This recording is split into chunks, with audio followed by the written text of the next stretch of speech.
What's going on, everyone? Before we get into things, short and sweet, February 1st, the Royal Rumble. C2 Wrestling will be live right here on our YouTube channel.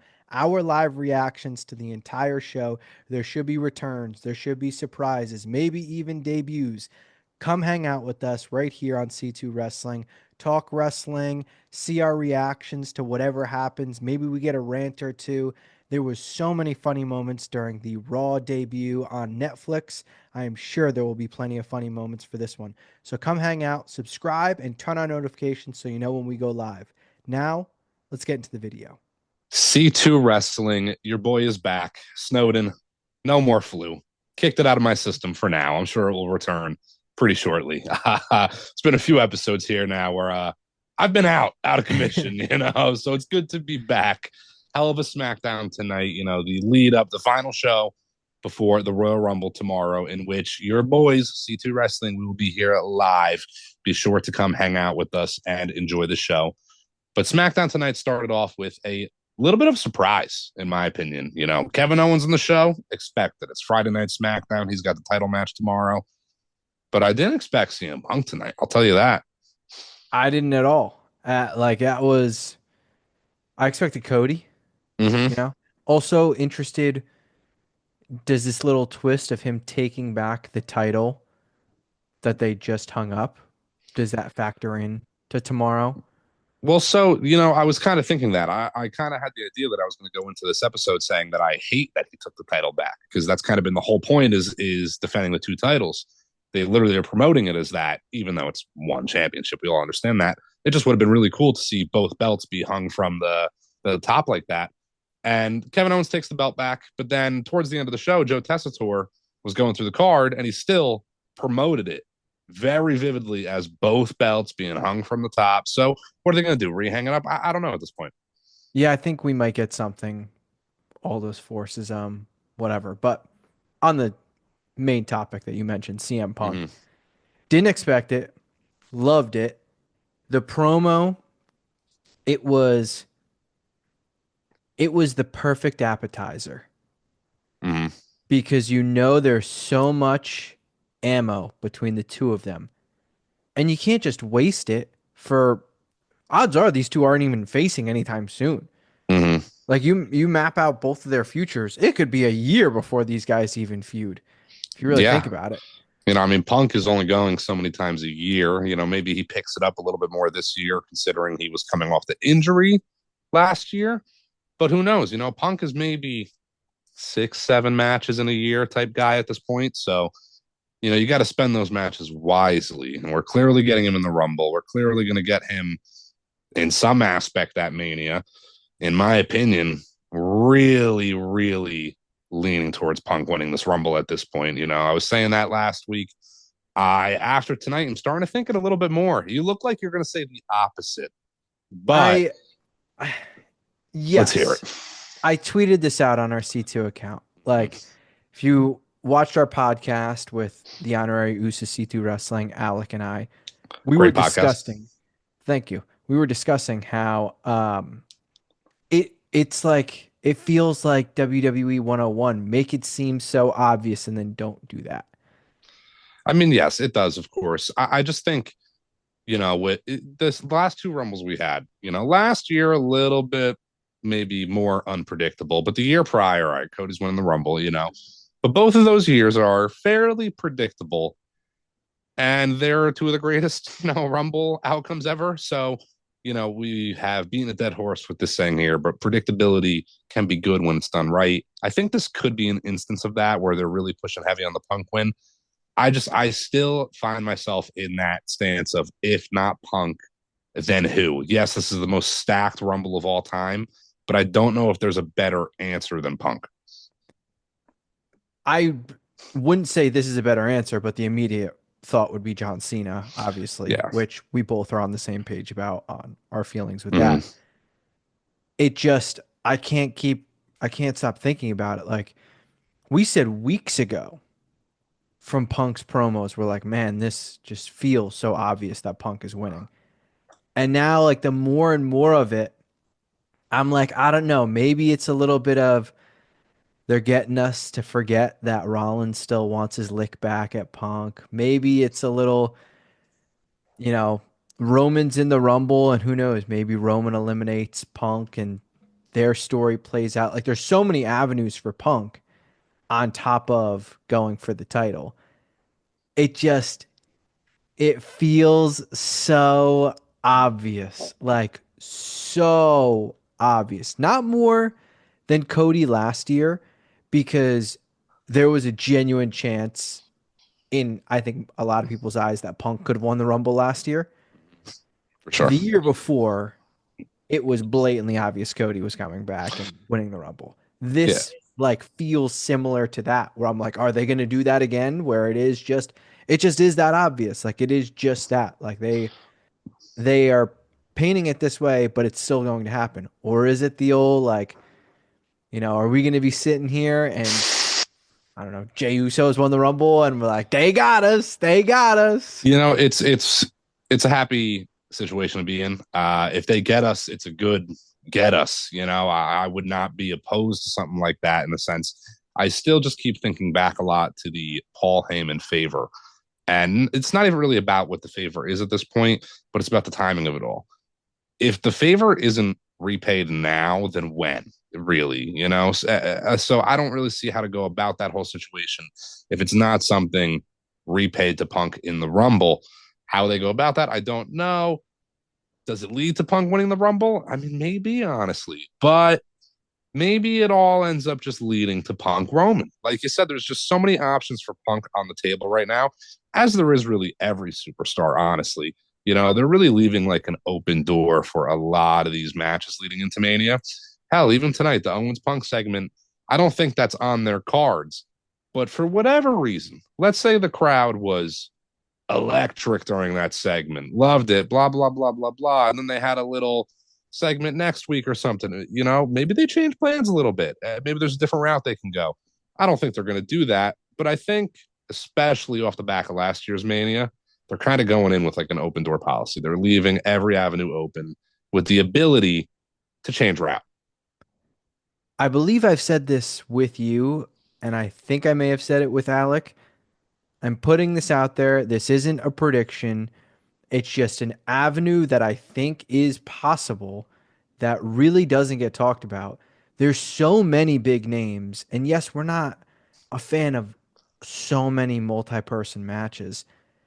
I wouldn't be shocked if there's a multi-person match, whether it's a triple threat or fatal four-way for the WWE Championship. It would not surprise me in the slightest if Roman won the Rumble and like this is completely like not even fantasy booking, just nonsense talk. If Roman won the Rumble, the promise, the favor that Heyman owes Punk is getting Punk to the main event, and that inserts Punk into the match. Boom, there's a triple threat. Rollins can easily slide into there multiple ways, considering his history with all three of those guys. You blink and it's a fatal four way, reminiscent of who was it? The Big Show, Mankind, The Rock, and who was the fourth? Triple H. Triple H. Mm-hmm. I Every mean, McMahon in someone's corner. yeah, I don't know if they're going to do that part this year, but that part, that part. Actually, it might be all the kids or something. That part I don't expect. But what I'm saying is that isn't my prediction. I just feel like everyone is just so hammered down. Oh, this is going to be a one-on-one match. Both main events, one-on-one, blah, blah, blah. Like, they could easily do a multi-person match. If anything, this is the most easy year to do it because there's so many big names. So you have to get involved somehow. I mean, I agree. I think Roman winning the Rumble, which is a possibility. I feel like people are kind of ruling that out, but that's not at all impossible. Roman winning the Rumble and then Punk getting added into that. Let's just call it a triple threat for now, that being the Heyman favor. I don't think that's impossible at all. That might be one of the easiest ways to repay the favor. Maybe they're going about it a little bit more of a complicated way in a good way. But, maybe this is a hot take because we all love Roman. But I really think if Roman were to win the Rumble, I think there's some boos in that stadium, to be honest. I don't think It's not like 2014 Roman, but I don't think Roman is the guy that you have win the match this time around. My only counter to that is he's not face. Yeah, he's not. Yeah, I mean, there's a lot of like tweeners right now. Don't get me wrong, and Yeah, like in a he's way, like smack dab there. yeah, he might even be more so leaning heel, even Yeah. despite the War Games match and all this. He's still 70-30, whatever you want to call it, heel to face. But that's the point, kind of, is I feel like they're letting Roman lean into that kind of face side of things, and then maybe the ultimate, Superman punch to the big babyface good guy again is going to turn him full blown heel. Who knows? I just don't predict the Roman Rumble win. But you never know again. Honestly, it's all up in the air. It's the most stacked Rumble of all time. They're making it so obvious with Punk. John Cena hasn't been on TV. Maybe that makes Roman the next best choice. Who knows? Yeah, and I mean Rollins isn't impossible. I don't think he'll win, but he's not impossible. There's a ton of big names. Like we know Jacob Fatu is going to have a great showing. I don't think he'll win, but tell you what, I wouldn't be surprised if he won. But clearly tonight, the tease is that they're going to go for the tag titles. Yes. Now I do love that tease. I loved the little spot of Tamatanga backstage, seeing the tag belts on the equipment and kind of eyeing them up. I think that's great. Speaking of the former new bloodline, leads me to bring up this is just such, again, this is not even fantasy booking. This is just nonsense talk. But imagine Solo Sikoa winning the Rumble. I'd love it. I'd love it. I'd love it. I'd absolutely love it. That's what I wanted to bring up. It kind I'd of love came it. to mind in this discussion, but I would absolutely love it. I think that's fucking great. I'd love it because it would make people so mad. I'd So be sitting bad. there, I'm So bad. taking it all on Oh, the settle the sword. score. Yeah. I'd be dancing away. I'd love it. Love it. Love it. It's Yeah. funny, man. I'm like, I normally hate people who like things just because people hate it. Yeah. My thinking on that, like, I don't hate Solo. So, No. like, the fact that people hate him so much makes me like him more. Oh, yeah. I think people Solos. are turning more on to him, Yes. as time has gone on. But Yes. there was a hot minute where we might have been the only two Solo fans on planet Earth. Yeah, Solo is very similar to Austin Theory in a way. Those are two guys that get a lot of unwarranted hate, or at least had at a point for no reason when they're both absolute superstars.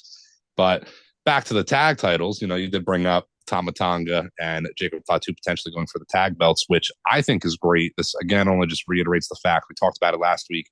SmackDown tag division, it's fantastic right now. We had an 8-man tag tonight, 2 out of 3 falls tomorrow night for the tag belts.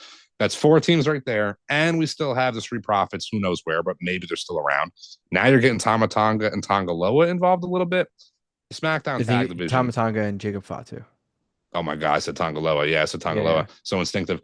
Jacob Fatu and Tamatanga, I should say. But now you got them involved in potentially the tag division. It's completely stacked down there in SmackDown. I don't hate that at all. I think that's great. I want to see Jacob Fatu kind of climb the ladder. People want to strike when the iron is hot a little too quick sometimes. And Jacob Fatu would be a fantastic WWE champion, but I like seeing guys progress a little bit. I don't think it's the worst thing for him to have a second, third tag run under his belt before he goes up a level again. My only gripe is if DIY wins tomorrow, they really leaned into the like telltale signs that they were going to win. First of all, they eat the pin tonight. Second off, they do the backstage segment of Tamatanga looking at the titles, and I don't want to say they set up DIY versus Tamatanga and Jacob Fatu, but it wasn't the machine guns that they were face to face with backstage, and the No. machine guns are the ones who beat them for the titles in the first place. Yeah, I mean, I'm starting to really think, we were kind of predicting it for maybe Saturday night's main event. We end up getting the DIY versus Guns match tomorrow night at the Rumble. But there was a lot of us talking about a potentially multi-man tag match for the belts. I think that might be starting to shape up for Mania, to be honest. We just mentioned maybe a multi-man world title match. We might get a U.S. title ladder match. I see, who knows? There's so many avenues they can do something like that. But you can also counteract what you just said and say DIY really seems like they're winning tomorrow, but then they're going to go face Pretty Deadly and not Tamatanga and Jacob Fatu. So how do you get all these guys involved, keep them involved? Maybe we get Pretty Deadly versus DIY at the Chamber. and Fatu and Tamatanga interfere, and that makes it a triple threat, and another team gets added. I don't know where they're going exactly, but I like that every team has slight involvement, at the least has their eyes on the Yeah, and on belts. top of it, um, the machine guns and Garza and Umberto Mm-hmm. seem to be also set up At for odds. a potential feud that could last a few weeks. And we're already at the Rumble. Tomorrow's the Rumble. So all you need is a 3 week feud to bridge you, and then you can get to a Mania build. Like, it's not like you need some 3 month program to get there. Like, we are there. So I think you're onto something. They're going to want to get a lot of these guys on.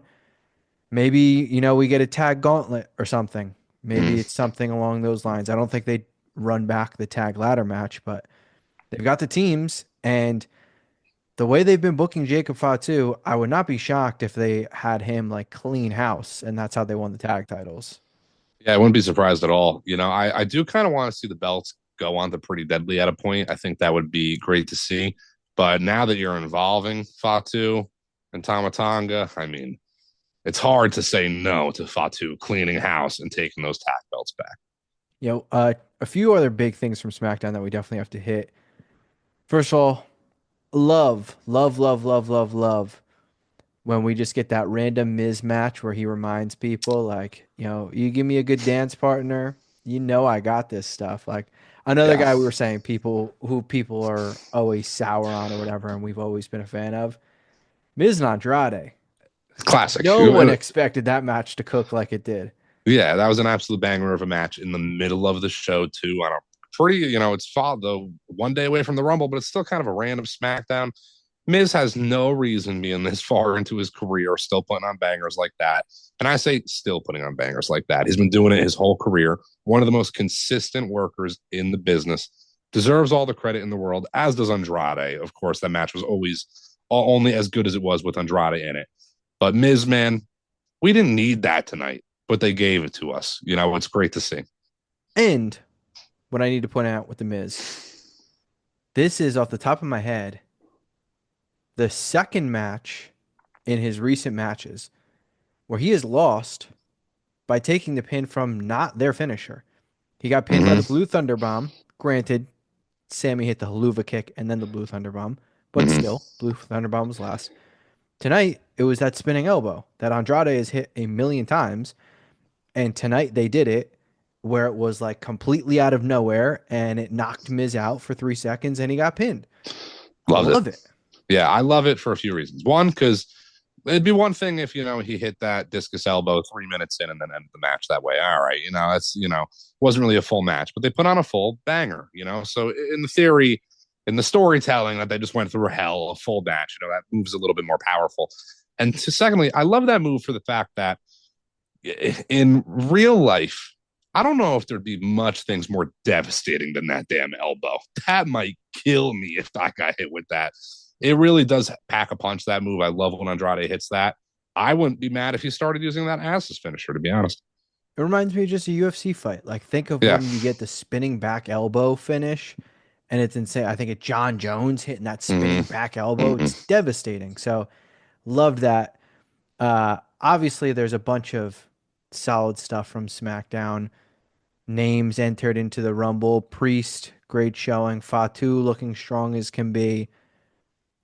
There was one guy, just you and I had the shovels out, man, just buried, buried, buried, buried. Just we dug the grave, buried, buried.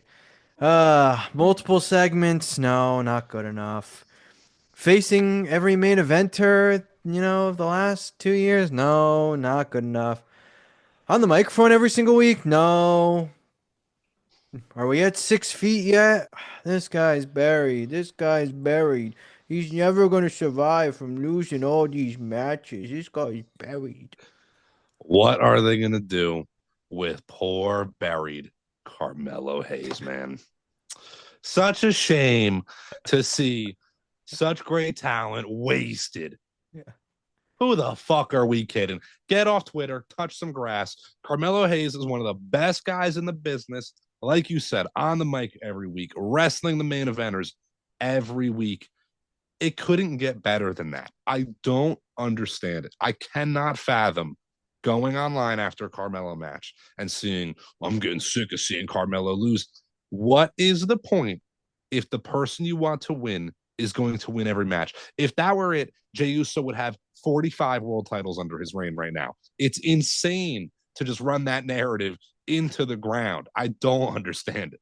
Look, when Karrion Kross debuted on the main roster and he came out with a ridiculous mask and he faces Jeff Hardy and he loses in 6 minutes and he looks terrible, and you want to say, oh my God, Kross is DOA, he's toast. I get it. Carmelo is on TV every week getting 15-minute matches, 20-minute matches. I saw someone say, oh, losing to Andrade is one thing, but losing to Jimmy, oh. First of all, he split with Andrade. They went 3-3. And then on top of it, the the series ended with them both losing to LA Knight. Are you mad LA Knight won? One of the most over guys they've had for the last 3 years. And then losing to Jimmy. Oh man, what a shame.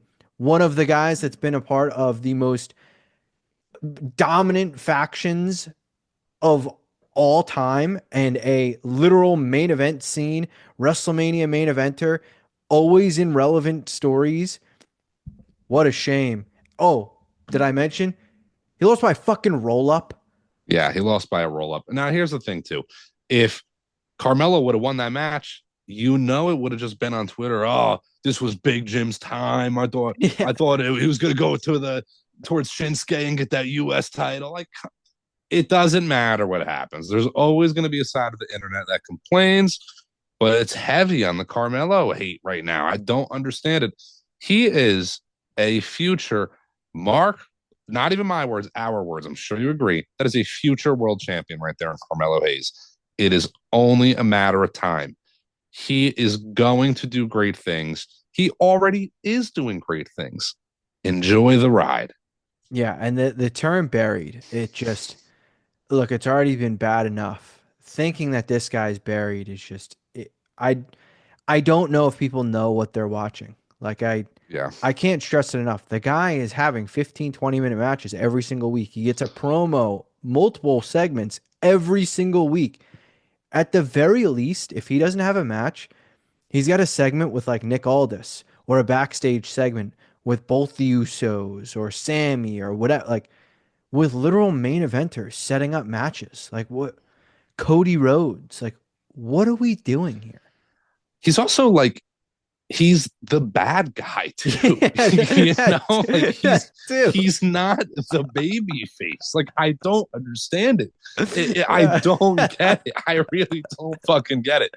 It's such unwarranted. I don't even want to call it hate necessarily. People aren't hating on Carmelo, but they're hating on maybe the booking of Carmelo. Oh my God, what is this? Your first week watching wrestling? Like Yeah. Jesus Christ. This is like a story as old as time. They do this left and right with wrestlers. You can't just go in and win every match. The people that go in and win every match are the big baby faces. Cody Rhodes was the last match Cody Rhodes lost. It's been a minute, I'm sure. Yeah. Because he's the face of the company right now. Carmelo was gonna have his time. Yeah. Yeah, I was really shocked when Carmelo, the arrogant small heel, got absolutely destroyed by a 6 foot something, 300-pound baby face in Braun Strowman who felt like Carmelo was bullying him. I was Yeah. stunned when that happened. Like, what are Yeah. we doing here, Yeah. people? Come on. You know what really frustrates me is that even when Carmelo wins a championship and the narrative that he's getting booked badly ends, it's never going to end because that narrative is going to transition to finally they listen to us and give Yeah. Carmelo Yeah. Yeah. his US title run or whatever. Like, good God. The guy's also a multi-time NXT champion, North American champion already. Like, he has accolades. It's not like this guy has done nothing in the Tag entirety of titles the too. company. Tag titles as well. Like, holy shit, guys, give it a minute. I'll tell you what, too, they're going to run it back eventually. When the day comes and they run back Carmelo Hayes versus Trick Williams for the WWE Championship to main event or pay per view, bookmark this video. Come back and give this a watch. Yeah. So let's all relax. And we can relax tomorrow when we hang out and watch the Royal Rumble, 6 p.m. Eastern, right here, C2 Wrestling, our reactions. We're going to sync up our videos. So if when Nikki Bella's music hits during the Women's Rumble, we can pop at the same time, baby. He is back. Yeah, my screen might get the little Undertaker dong blacked out, you know. My volume will be, I'll be cranking it up, dancing along. So come hang out with us, subscribe, turn on notifications so you get the alert when we go live. It'll probably be some random time right before 6 o'clock. The Rumble is going to be a blast. The streams are an absolute blast. So you want to be there. There'll be some great moments. We'll upload some clips after from whatever big moments we have. That's the beauty of doing the live stream.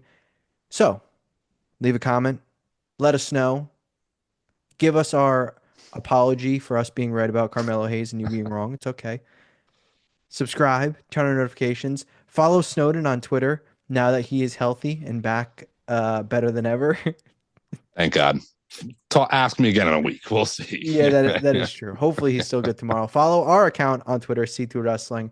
Thank you guys so much for watching. We'll see you tomorrow for the Royal Rumble, second biggest pay-per-view PLE of the year right here on C2 Wrestling.